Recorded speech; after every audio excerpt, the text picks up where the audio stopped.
Hello everyone. Welcome to the day 6 of our power BI training in Hindi. तो आज हम लोग बात करने वाले हैं पावर बीआई के कुछ इंटरमीडिएट फीचर्स जो कि है हमारे पास ड्रिल थ्रूज, हमारे पास है वेरिएबल्स, हमारे पास है ड्रिल डाउन, जिसके बारे में हम लोग आज इस हमारे इस वीडियो में जानेंगे। तो ये मेरे पास एक end to end power BI project का डैशबोर्ड है जो कि मैंने अपने पावर बीआई इंग्लिश सीरीज के लिए बनाया था। तो आज मैं इसे ही यूज करने वाला हूँ हमारे सारे फीचर्स को शो करने के लिए। कैसे हम ड्रिल थ्रू फंक्शनैलिटी को इनेबल कर सकते हैं, कैसे हम वेरिएबल्स क्रिएट कर सकते हैं और डायनेमिक विजुअल्स बना सकते हैं। तो चलिए देखते हैं हमारे इस सेशन में। तो सबसे पहले मैं बात करूंगा हमारे पैरामीटर्स के बारे में। तो वेरिएबल्स के बारे में, तो वेरिएबल्स हम लोग कैसे बना सकते हैं डैक्स के अंदर में। तो डैक्स के अंदर में अगर हम लोग को वेरिएबल बनाना है तो चलिए सबसे पहले हम लोग बात करते हैं एक ऐसा मेट्रिक का जिसमें हमें मल्टीपल कैलकुलेशन चाहिए। तो यहाँ पे हमारे पास टोटल सेल्स है, हमारे पास एवरेज क्वांटिटी सोल्ड है, टोटल क्वांटिटी सोल्ड है। तो अगर मुझे लेट्स से प्रॉफिट परसेंटेज बनाना है, मैं देख लेता हूँ अगर हमारे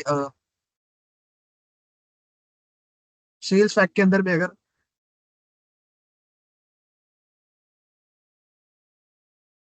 okay these are our payment mode, तो इससे मैं नहीं बना सकता हूँ। ठीक है, यूपीआई ट्रांजेक्शन परसेंटेज अगर मुझे निकालना है, ठीक है, यूपीआई परसेंटेज, तो उसके लिए हम लोग बनाते हैं एक मैट्रिक्स। सबसे पहले तो हम लोग यहाँ पे न्यू मेजर पे क्रिएट करेंगे। ठीक है, तो इसे हम लोग लिखेंगे यूपीआई परसेंटेज सेल्स। तो जब हमको टोटल सेल्स में सिर्फ यूपीआई का परसेंटेज अगर निकालना है तो हम लोग कैसे निकाल सकते हैं। हमारे पास मेथड है, हमें पहले टोटल यूपीआई का सेल अमाउंट निकालना पड़ेगा, फिर उसे हम डिवाइड करेंगे हमारे टोटल सेल से और उसका परसेंटेज वैल्यू हम लोग निकालेंगे। तो इसके लिए मैं यहाँ पे मैं उन दोनों मेट्रिक जो कि UPI metric, total sales of UPI और टोटल सेल्स, दोनों मेट्रिक इसी सिंगल मेट्रिक के अंदर में बनाऊंगा हमारे वेरिएबल्स को यूज करके। सबसे पहले मैं बनाता हूँ वेरिएबल। तो वेरिएबल के लिए हम लोग लिखेंगे VAR। फिर मैं स्टार्ट करूंगा यूपीआई सेल्स। तो मैं लिखूंगा यूपीआई सेल्स, जो कि होगा मेरा कैलकुलेट सम ऑफ सेल्स। यहाँ पे मेरे पास सेल होगा या फिर अमाउंट होगा। आई थिंक यहाँ पे मेरे पास टोटल अमाउंट होगा, सम ऑफ टोटल अमाउंट। फिर मैं यहाँ फिल्टर लगाऊंगा। फिल्टर में हमारे पास पेमेंट मोड जो रहेगा सेल्स फैक्ट का, तो सेल्स फैक्ट में मुझे फिल्टर लगाना है। और कॉलम होगा हमारा payment mode equals to UPI. Okay, तो ये मैंने एक वेरिएबल यूपीआई सेल्स बनाया और उसके अंदर में मैंने इस वैल्यू को कैच किया, जो कि मुझे टोटल सेल्स देगा। टोटल सेल्स देगा all the payment mode from UPI, जितने भी पेमेंट हुए हैं यूपीआई के थ्रू उसका टोटल सेल्स देगा। अब कंट्रोल जी सॉरी, अब मैं बनाऊंगा हमारा दूसरा वेरिएबल जो कि है हमारा टोटल सेल्स। ओके, तो टोटल सेल्स में क्या बनाऊंगा, मैं इसे बस सम अप सेल अमाउंट रख देता हूँ या टोटल अमाउंट कर देता हूँ। ओके, ये मैंने बना दिया। तो वेरिएबल हमारे पास बन चुके हैं। अब मुझे रिटर्न स्टेटमेंट लिखना पड़ेगा। तो रिटर्न स्टेटमेंट हमारा क्या रहेगा, मुझे डिवाइड करना है। हमारा न्यूमरेटर यहाँ पे हो जाएगा यूपीआई सेल्स, तो मैं लिखूंगा यहाँ पे अंडर स्कोर यूपीआई सेल्स। और डिनोमिनेटर मेरा हो जाएगा द टोटल सेल्स, तो मैं यहाँ लिखूंगा टोटल सेल्स। और मैं एक डिफॉल्ट वैल्यू 0 रख देता हूँ। तो ये मेरा वेरिएबल्स के थ्रू एक मेट्रिक रेडी हो चुका है। अब मैं इसे कमिट करूंगा। तो यहाँ पे आप देख सकते हैं हमारे पास यूपीआई परसेंटेज सेल्स हमारे पास बन चुका है। मैं इसे परसेंटेज में चेंज कर देता हूँ। और यहाँ आप देख सकते हैं परसेंटेज वाइज हमारा टोटल 20% सेल्स जो है हमारे यूपीआई से आता है। ठीक है, तो ये था हमने वेरिएबल्स को यूज करके कैसे एक मेट्रिक के अंदर में, कैसे एक मेजर के अंदर में हमने वेरिएबल्स को यूज करके एक ही मेजर के अंदर में हमने मल्टीपल मेजर को बनाया और उसे यूज किया। इस तरह आप मल्टीपल वेरिएबल्स बना के एक ही मेजर के अंदर में आप कैलकुलेशंस को यूज कर सकते हैं। अगर मैं चाहूँ बनाना, अगर मुझे क्रेडिट कार्ड का परसेंटेज देखना है तो चलिए मैं एक सेम मेजर बनाता हूँ। तो मैं इसे कॉपी कर लेता हूँ। जस्ट मैं वहाँ पे पेमेंट मोड में क्रेडिट कार्ड सेलेक्ट कर लूंगा। यहाँ मैं लिख देता हूँ उसका नाम चेंज करके credit card, credit card percentage sales. और यहाँ पे मैं बस यूपीआई की जगह अगर मैं क्रेडिट कार्ड सेलेक्ट करूंगा, इसका नाम भी मैं चेंज कर देता हूँ, सीसी सेल्स रख देता हूँ। यहाँ पे मुझे सेल्स चेंज करना पड़ेगा। अगर मैं इसे कमिट करूंगा और मुझे इसे बस परसेंटेज में चेंज करना होगा, मैं इसे ड्रैग एंड ड्रॉप करूं यहाँ, तो आप देख सकते हैं मेरा 90% सेल जो है वो क्रेडिट कार्ड के थ्रू हुआ है। तो this is how you can create. आप इसी तरह से वेरिएबल्स के थ्रू आप एक मेट्रिक बना सकते हैं, और यहाँ पे मल्टीपल कैलकुलेशंस को आप एक सिंगल फॉर्मूला के अंदर में लिख सकते हैं। ये था हमारा पहला इंटरमीडिएट फीचर जो कि डेक्स रिलेटेड था। चलिए अब हम लोग बात करते हैं हमारे पावर बीआई फीचर्स के बारे में, जो कि एक और जो कि एक इंटरमीडिएट फीचर है हमारे पास, जिससे हम लोग कहते हैं पैरामीटर्स। ओके, तो यहाँ मॉडलिंग में आप जब जाएंगे तो आपको यहाँ पे एक ऑप्शन दिखाई देगा न्यू पैरामीटर का। तो आप दो तरह के पैरामीटर्स बना सकते हैं, एक है हमारा फील्ड पैरामीटर, एक है हमारा रेंज पैरामीटर। तो चलिए मैं इन दोनों का डिफरेंस आपको बताता हूँ। तो सबसे पहले मैं फील्ड पैरामीटर बना के आपको दिखाता हूँ। एक सेकंड रुक जाइएगा।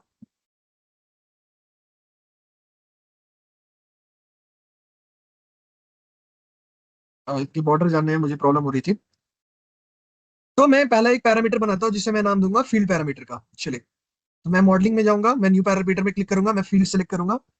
तो यहाँ मैं बना रहा हूँ हमारे इस पैरामीटर को मैं रखूंगा डायमेंशंस। ठीक है, और एल्स यहाँ पे मैं इसे रख सकता हूँ, डायमेंशन ही रखता हूँ अभी एज ऑफ नाउ। तो डायमेंशन में हमारे पास क्या क्या आता है, हमारे पास बायर नेम आता है डायमेंशन, हमारे पास ऑर्गेनाइजेशन नेम आता है। तो मैं यहाँ इस राइट साइड फील्ड ऑप्शन से उन सभी फील्ड को सेलेक्ट करूंगा जिसे मैं डायमेंशन में रखना चाहता हूँ। प्रोडक्ट नेम आ सकता है, प्रोजेक्ट नेम आ सकता है, सप्लायर नेम आ सकता है। तो ये सारा मेरा क्या हो गया, डायमेंशंस हो गया। इन डायमेंशंस के ऊपर में अगर मुझे सेल्स निकालना है तो मैं पहले इसे क्या करूंगा, देखिए यहाँ पे एक ऑप्शन है add slicer to this page. मैं क्रिएट का ऑप्शन सिलेक्ट करूंगा, तो क्रिएट करूंगा। तो यहाँ पे आप देख सकते हैं मेरा एक पैरामीटर रेडी हो चुका है डायमेंशंस नाम से। इस तरह से कोड आया है, name of buyer name is name of buyer name. ठीक है, इसी तरह organization, product, project and supplier. अब हम इस पैरामीटर को यूज कैसे कर सकते हैं, चलिए वो मैं आपको दिखाता हूँ। तो हमारे पास टोटल सेल्स है, मैं यहाँ पे टोटल सेल्स को ड्रैग करता हूँ। तो ये मेरे कॉलम चार्ट पहले से रेडी है। तो यहाँ एक्स एक्सिस में मैं इस डायमेंशन को ऐड करूंगा। तो आप देख सकते हैं अभी सबसे पहला जो मेरा पैरामीटर है, जो सबसे पहला मेरा पैरामीटर है, उसका नेम है बायर नेम। तो मुझे बायर नेम के थ्रू टोटल सेल्स दिखा रहा है। मैं अगर सेलेक्ट करूँ ऑर्गेनाइजेशन, तो अब मुझे ऑर्गेनाइजेशन नेम के थ्रू टोटल सेल्स दिखा रहा है। अगर मैं यहाँ सेलेक्ट करूँ प्रोडक्ट नेम, तो मुझे प्रोडक्ट नेम के थ्रू टोटल सेल्स दिखा रहा है। मैं अगर प्रोजेक्ट नेम को सेलेक्ट करूँ, तो ये जो मेरा पैरामीटर है, चूंकि इस पैरामीटर को हमने यहाँ पे एक्स एक्सिस में डाला, तो मैं यहाँ स्लाइसर में जिस पैरामीटर को सेलेक्ट करूंगा तो उस पैरामीटर के थ्रू मुझे जो टोटल सेल्स है बाई सेल्स, वो पैरामीटर के थ्रू मैं विजुअल को देख सकता हूँ। तो पैरामीटर का यूज हम लोग तब करते हैं जब हम लोग को same kind of visuals multiple dimension के थ्रू हम लोग को दिखाना पड़ता है। जैसे कि total sales by project, total sales by buyer, total sales by supplier. ठीक है, तो इस तरह से आप एक फील्ड पैरामीटर बना सकते हैं और उस फील्ड पैरामीटर को आप विजुअल्स में यूज कर सकते हैं, और आप उसके थ्रू आप एक ही विजुअल्स को मल्टीपल व्यूज में आप दिखा सकते हैं।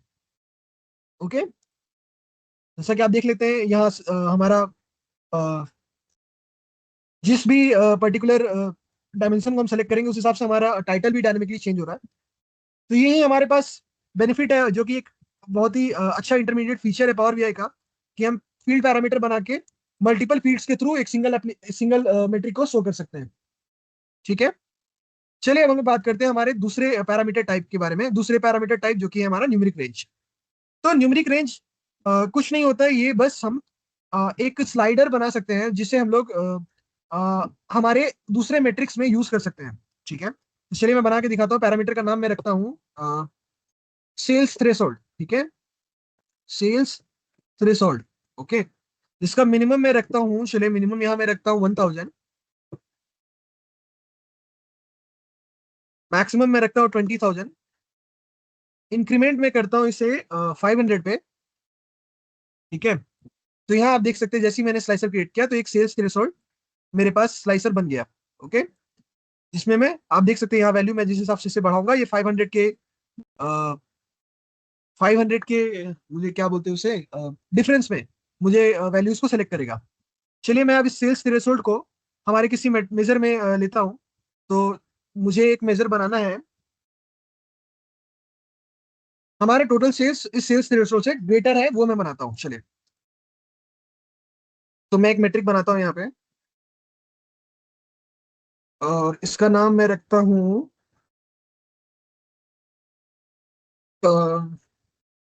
Sales above threshold. चलिए मैं इसका नाम रखता हूँ सेल्स अबव थ्रेशोल्ड। ओके, तो इसके लिए सबसे पहले मैं एक वेरिएबल बनाऊंगा सिलेक्टेड वैल्यू का। Selected threshold. ओके, जो कि हमारा रहेगा सिलेक्टेड, यहाँ पे हम लोग यूज करेंगे सिलेक्टेड वैल्यू, जो कि हमारे पास एक डैक्स फंक्शन है, और इस सिलेक्टेड थ्रेशोल्ड के अंदर में हम लोग थ्रेशोल्ड का वैल्यू को डाल देंगे। तो बेसिकली यहाँ पे आप हमारे पास देख सकते हैं, हमने सेलेक्ट कर लिया अपना सिलेक्टेड वैल्यू सेल्स थ्रेशोल्ड को।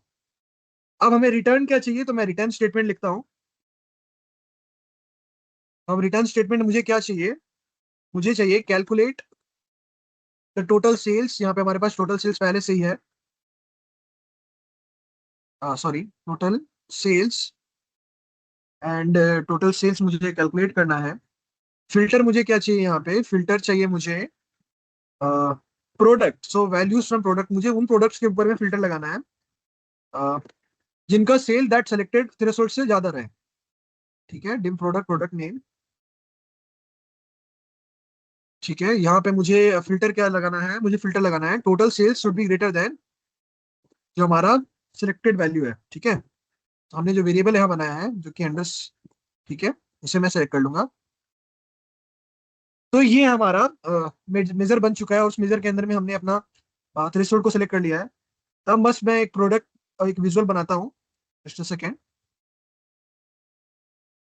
प्रोडक्ट नेम, और यहाँ पे मेरे पास वो सेल्स अबव थ्रेशोल्ड है। ठीक है, तो बेसिकली यहाँ हमारे पास वैल्यू मिलियंस में है, तो मैं एक काम करता हूँ, वैल्यूज को मिलियंस में रख देता हूँ, या फिर एक सेल आईडी डाल देता हूँ। सेकेंड, अगर मैं सेल्स आईडी डाल दूँ यहाँ पे, तो आई थिंक अभी भी वैल्यू जो है बहुत अधिक है। हमारे पास 20,000 है ना, चलिए ठीक है।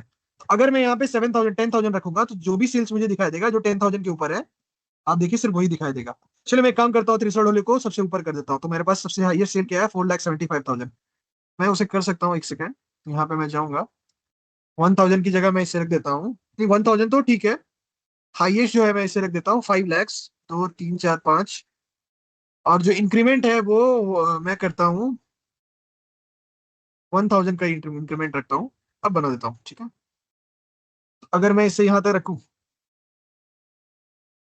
अगर मैंने 1,30,000 रखा है, सेल्स अब 1,30,000 मुझे दिख रहा है सारा। अगर मैं 92,000 करूंगा, तो 92,000 के ऊपर में जो भी सेल्स है, सेल्स आईडी के थ्रू मुझे मिल जाएगा। ठीक है, अगर मैं इसे 3 लाख करूं, तो देखिए 3,11,000 के ऊपर में जो भी है वो यहाँ मुझे मिल जाएगा।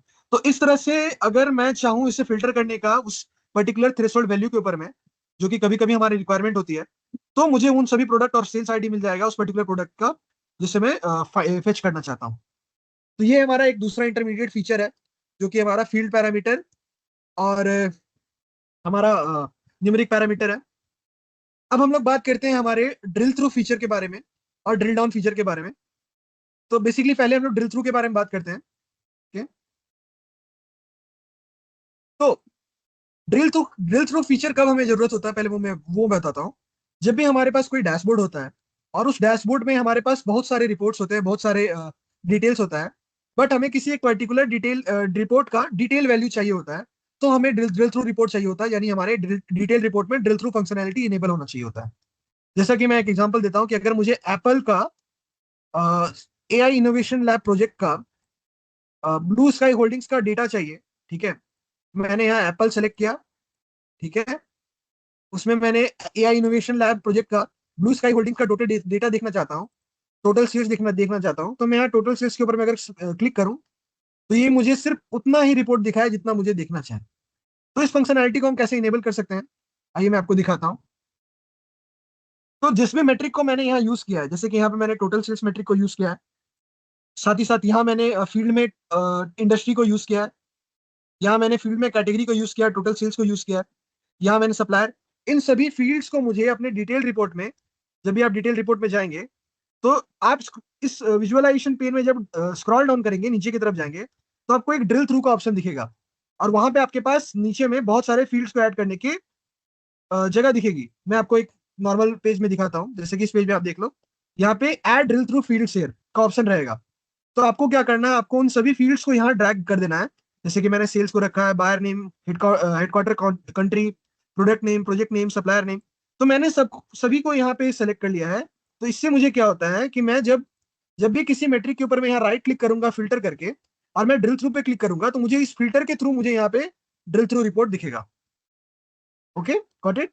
तो ये हमें कब इंपॉर्टेंट रहता है, ये हमें कब जरूरत होता है इस चीज का, जब हम लोग बहुत बड़े प्रोजेक्ट पे काम करते हैं और हमें ग्रैनुअल लेवल पे डेटा को वैलिडेट करना होता है। ग्रैनुअल लेवल पे हमें डेटा का डिटेल्स निकालना होता है कि क्यों सेल्स इतना कम रहा, क्यों सेल्स उस पीरियड में ज्यादा रहा। तो उसको रिव्यू करने के लिए ये ड्रिल थ्रू फंक्शनैलिटी हमें इनेबल करना पड़ता है। ओके। तो आज के लिए हमने क्या क्या कवर किया, तो हमने कवर किया हम कैसे वेरिएबल्स को हमारे मैट्रिक्स में यूज कर सकते हैं, हम किस तरह से फील्ड पैरामीटर्स और न्यूमेरिक पैरामीटर्स बना सकते हैं और उसे अपने विजुअल्स में यूज कर सकते हैं। साथ ही साथ हम कैसे ड्रिल थ्रू फंक्शनैलिटी को इनेबल कर सकते हैं, सो दैट हमें अगर अपने डैशबोर्ड को स्लाइस एंड डाइस करके भी डिटेल रिपोर्ट देखना है तो उसे हम इजिली देख सकें। ठीक है। यहाँ पे आप देख सकते हैं ये मैच कर रहा है हमारे ओवरव्यू पेज से, 419 यहाँ भी है, 419 यहाँ भी है। ठीक है। तो अगर मैं इसे एप्पल को हटाऊं यहाँ से, चलिए मैं अगर इस फिल्टर को हटाता हूँ, सारे फिल्टर्स को मैं हटाता हूँ। ठीक है। अगर मैं एचडीएफसी बैंक का देखना चाहता हूँ ग्लोबल एक्सपेंशन 2025 प्रोजेक्ट में, ठीक है, फाइनेंस ग्रुप में अगर मैं देखना चाहता हूँ, तो बेसिकली हमारे पास कोई डेटा नहीं है, नहीं है, हमारे पास डेटा है। ठीक है। एचडीएफसी बैंक ग्लोबल एक्सपेंशन 2025, तो ये हमारा सेल्स डेटा। तो मैं अगर इसका ड्रिल थ्रू देखना चाहता हूँ तो आप देख सकते हैं। तो इस तरह से इजिली हम रिपोर्ट्स को निकाल सकते हैं, इजिली उसके डिटेल्स को देख सकते हैं। हमारे डेट वाइज हमारे पास प्रोडक्ट का डिटेल आ चुका है। ठीक है। आने वाले अपनी क्लास में हम लोग जानेंगे कैसे हम लोग स्लाइसर्स बना सकते हैं, कैसे हम लोग कैसे हम लोग स्लाइसेस बना सकते हैं, कैसे हम लोग स्लाइस एंड डाइस कर सकते हैं डैशबोर्ड को, और कैसे हम लोग मल्टीपल विजुअल्स, तो हम लोग आने वाले क्लासेस में विजुअलाइजेशंस को जानेंगे। हमारे पास डिफरेंट टाइप्स के विजुअलाइजेशन है, किस तरह से विजुअलाइजेशन बना सकते हैं। ठीक है। और हमारे सभी इंटरमीडिएट फीचर्स जो थे उसको हम लोग वहाँ इंप्लीमेंट करने की कोशिश करेंगे। साथ ही साथ अ, हम लोग कुछ और चीज़ों के बारे में जानेंगे, जो कि हमारा टूल टिप, हमारा सिलेक्शन पेन, हमारा बुकमार्क पेन, कैसे हम लोग बुकमार्क क्रिएट कर सकते हैं। तो ये सभी चीज़ हम लोग अपने आने वाले क्लासेस में जानेंगे। तो तब तक के लिए मिलते हैं हमारे नेक्स्ट क्लास में। Thank you. Bye bye.